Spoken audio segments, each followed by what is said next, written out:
we are going to get deep into the nitty-gritty of baby sleep. So if you are ready, then come and join me. Hello everybody, and welcome back to my channel, and welcome to another sleep video. In this video, I'm going to be answering all your pressing sleep-related questions. And if you haven't seen the first part of this video, then I will put it in a card up here and link it in the description down below so that you can go and watch that after this video to get all of your other sleep-related questions answered. Let's get straight on with the questions. The first question is, my 3-month-old wakes the second she's put down. How do you put them down drowsy but awake? So we touched on this in the last video about putting children down and teaching them to self-settle. It's a bit of a unicorn, isn't it? It's the pinnacle of sleep. And if you can get your child to self-settle, then you feel that you've done a good job as a parent. It's not always that easy though. And having had a child that found it very difficult to self-settle and a child that finds it quite easy to self-settle, I can see that a lot of it depends on the personality of the child, but there are things that you can do to help them, and we will talk about those now. So the first problem is often that if you put your child down when they are actually asleep, then they will wake up when you put them down because it's a change in that environment. They get used to being asleep on you and hearing your heartbeat and feeling your warmth, and when you put them down, it's a jolt and they wake up. So the trick is to actually put them down before they're fully asleep, which is where the term drowsy but awake comes in. That doesn't mean to say that they have to be awake. They can just be ever so slightly drowsy and you can lay them down, and as they get better and better at settling themselves to sleep, you can try and put them down as they are more and more awake. So what you need to do really is to start off with, when your child falls asleep on you, before you lay them down, just wake them up a little bit. You could do that by tapping on the palms of their hands, giving their feet a little squeeze, blowing on their hair, maybe lifting them up and burping them a little bit, just enough so that they're restless and they stir slightly, and then you lay them down. And then as the naps and the sleeps and the days go on, you can just extend that ever so slightly so that you're putting them down when they are more and more awake, until you reach the point where you can lay them down when they are awake. You know they're tired because it's bedtime, but they are awake, and then they will fall asleep themselves. And I know that that seems like it will never happen, but I promise you it will. My child that I was just referring to, who was a terrible self-settler as a baby, once he started sleeping through, he reached about 9-10 months old, he was a brilliant sleeper and he would put himself to sleep when he was wide awake, and he still does that now at 2.5 years old. We have no sleep problems with him at all. What you want to try and avoid doing is creating too many sleep associations. So if your child is waking up as soon as you put them down, try avoiding rocking them back to sleep or feeding them back to sleep for a prolonged period of time. So if they need you to pick them up again, then that's okay, but pick them up again, and then as soon as they reach that drowsy state, put them straight back down again, and just keep on repeating. It might take a few times, but the more you do it and the more consistent you are, the better they will get. So actually, sometimes it's short-term pain for long-term gain. So it might be a pain to keep on doing that for a few days in a row, but actually it will pay off, as opposed to if you continue to indulge, if you like, those sleep associations, then it will take longer for them to learn to self-settle. The next question says, how do I use naps during the day to help him sleep? Before we move on to our next question, if you aren't subscribed to my channel already, then I would love it if you would do so. I make lots of videos on sleep, baby routines, baby play, and everything to do with life with a baby. So naps is a big one, and it's something that I get asked about a lot, and I get a lot of DMs about as well. Naps are really important to encourage sleep. There is a saying, sleep breeds sleep, and it is true on the whole that babies that nap more during the day will sleep better at night time. So the question is, how do you get them to nap during the day, and how much should they be napping during the day? Well, the answer to that question does differ slightly depending on the age of your baby. Babies tend to need between 3 to 5 naps a day, so more so when they are newborns, and then as they reach the 3-4 month old mark, they'll need probably about 3 naps a day, normally a morning, midday and afternoon nap. Once they reach around about 6-7 months old, they tend to drop the afternoon nap, and then they will just have a morning and a lunchtime nap, and then eventually, not normally until about 18 months old, do they drop that morning nap and then just have that lunchtime nap, which generally extends into a bigger daytime nap. It is normal for your baby to nap anywhere from between 30 minutes to 2 hours for each nap, and it really does depend on your baby and also the environment in which they are sleeping. So you may find that if you're out and about, your baby naps for less time than if they're at home in their bed, or it may be switched around depending on your own child. Now, there is a school of thought to say that you should help your baby to learn the difference between daytime and nighttime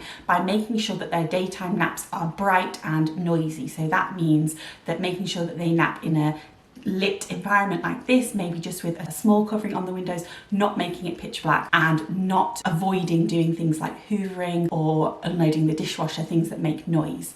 Now, those things are true, but it is worth bearing in mind that some babies do need certain environments and certain things to help them get to sleep. And you may find that the things that you put in place for bedtime actually work really well for your baby's daytime naps too. So if you are having trouble getting your baby to go to sleep during the day, then it may be worthwhile trying some white noise, trying to make the room a little bit darker. It doesn't mean that your baby will only ever nap in those environments, but if you imagine yourself trying to fall asleep in an environment in which you weren't comfortable with, it would be really quite challenging. So just helping them to create that sleepy, drowsy environment, and doing those things like reading a story, putting them in their sleeping bag if they wear a sleeping bag to sleep, all those things that they associate with getting ready to go to sleep, as well as watching for their cues to make sure that you are timing those naps at the right time will really help. Knowing which time of day to put your baby down really very much depends on your own lifestyle, the things that you do, and your own baby. So I would advise you to just watch your baby carefully, watch for their sleep cues, and if you want to find out more about sleep cues, then do go down and watch my other sleep video after this one. And then once you learn those sleep cues, you will learn when your baby is tired, and then you can start looking at and noticing and even writing down, if it helps you, the times of day that you notice those tired spots, and then trying to, about 20 minutes to half an hour before, getting them into that sleepy state, doing those things that they associate with sleep. So by the time they reach that tired point, they are ready to go down for a nap. The next question says, do you have any tips on getting a baby to sleep independently who currently feeds to sleep? Yes, this is a big one, isn't it? And I have to say that although I can give you advice on this, I have fed babies to sleep before. My older boy, he was a big feeder to sleep. He really liked to feed before he went to bed, and he would often fall asleep while we were doing that.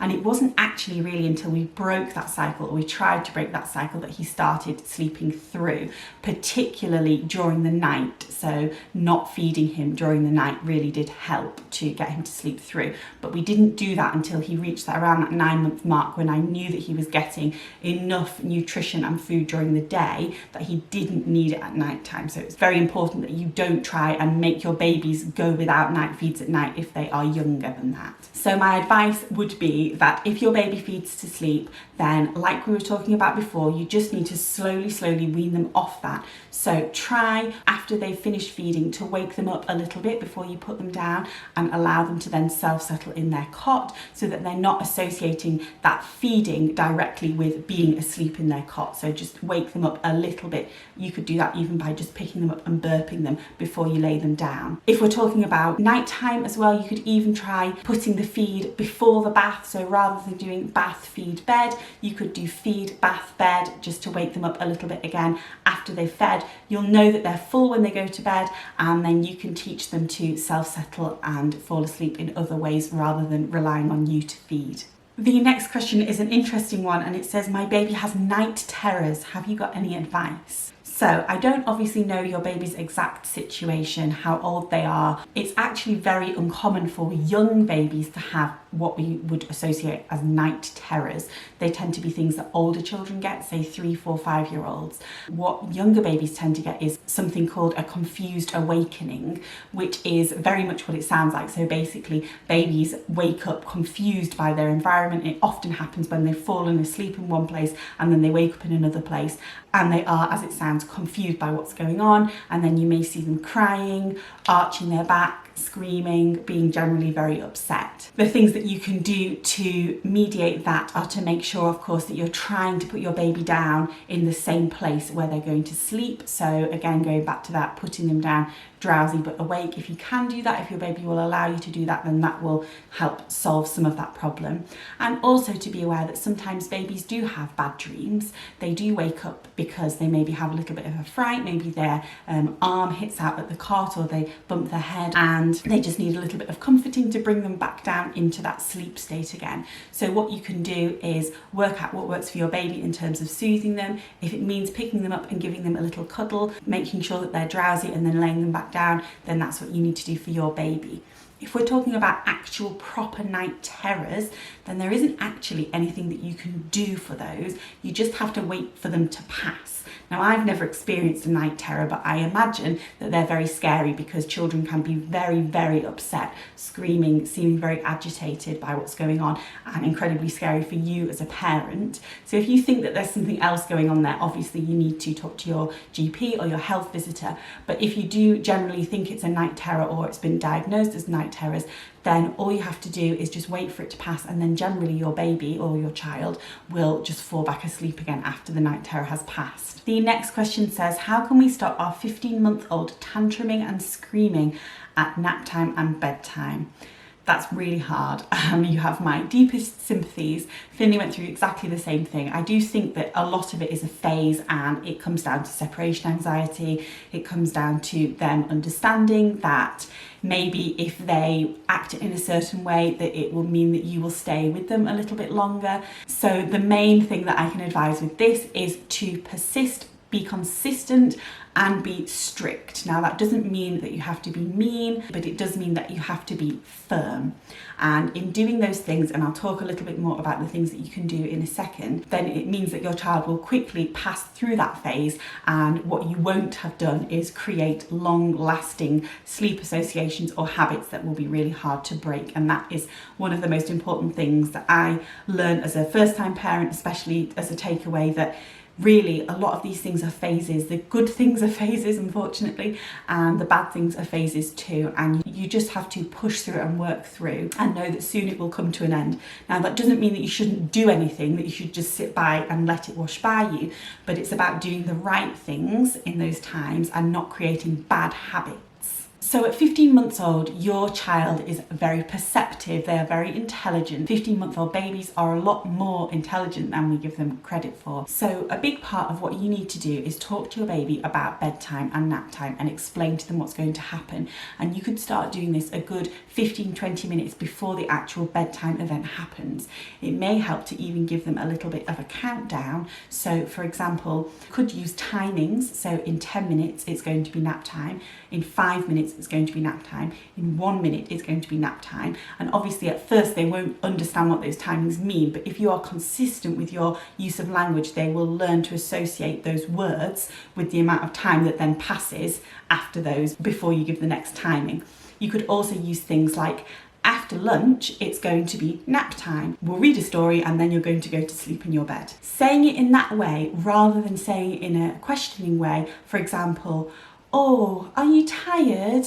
Do you think maybe it's time for bed? Come on, let's go and put you down in your cot, shall we? Wording it in that way, which sounds like a question, even though it's really not. You don't mean it as a question, but to your child, it sounds like it's an option. So if you word it in a firm way and you make a statement rather than ask a question, it just is much more clear in your child's mind what's going to happen. As well as giving your child warnings and making statements, when it actually gets to the bedtime, you need to make sure that you remain consistent with the language that you use. So for example, saying, now it's time for bed, I will see you later, goodbye. Whatever you're going to say, make sure that you keep it consistent and you say the same thing each time before you leave the room. Put your baby into their bed, say whatever you're going to say, leave the room, and then if they get upset, just give them 30 seconds or so before you go back in and you repeat the same thing again. and then you leave the room. And then you keep doing that, and you can extend the time you're out the room ever so slightly, but what's the most important thing to do is to keep on reiterating the same thing again. Use the same language every time, sit them back down or lay them back down and use the same language every time, and then leave the room. Because what's really tempting to do, and believe me, I totally know, is to stay in the room with them, to lie down next to them, to hold their hand as they fall asleep, to stroke their hair as they fall asleep.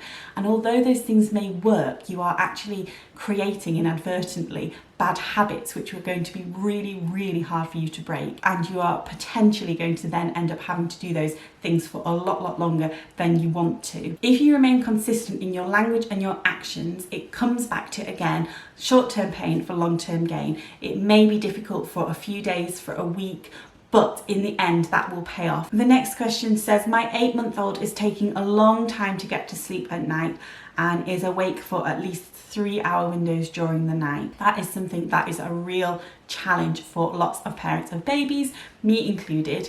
Rupert likes to, at the moment, wake up in the middle of the night and then stay awake for about an hour or so, and it is very frustrating. At 8 months old, there is actually a huge sleep progression, which could be what's causing your baby to be awake for long periods during the night. The sleep progression is always linked with a massive surge in brain development. They can often mean that babies are fussier at bedtime, that they fight naps, that they can be awake frequently during the night, or that they don't really nap very much during the day. There are 3 main sleep progressions, and those happen at 4 months, 8 months and 18 months.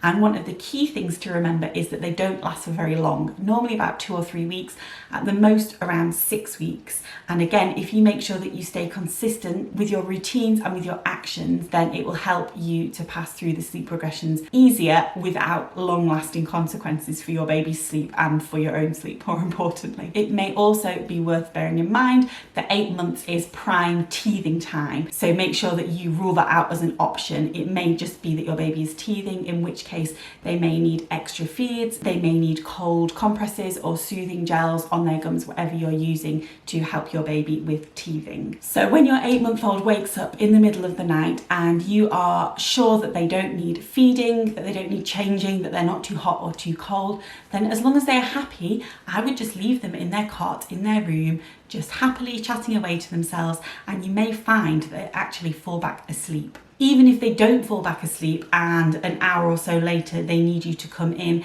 and maybe help them to fall asleep if they're not quite at that self-soothing level, it at least means that you can get another hour of sleep before you have to wake up again. It's of course a little bit different if your baby is waking up in the middle of the night and is upset for those periods of time, in which case I would probably lean more towards the fact that it's teething or related to something else rather than just the fact that they can't sleep. It's often because around 8 months old as well, babies learn to crawl, they learn to sit up, they're having all these physical developments in their bodies and they want to practice, and for them the perfect time to practice is the middle of the night, seemingly. The best course of action is to continue with whatever method you have been using before to get them to sleep, and know that if you are consistent with that method, it will pay off and your baby will start sleeping again. Try not to be tempted to change things because your baby is acting in a different way at night, because this is when you can create different associations and bad habits.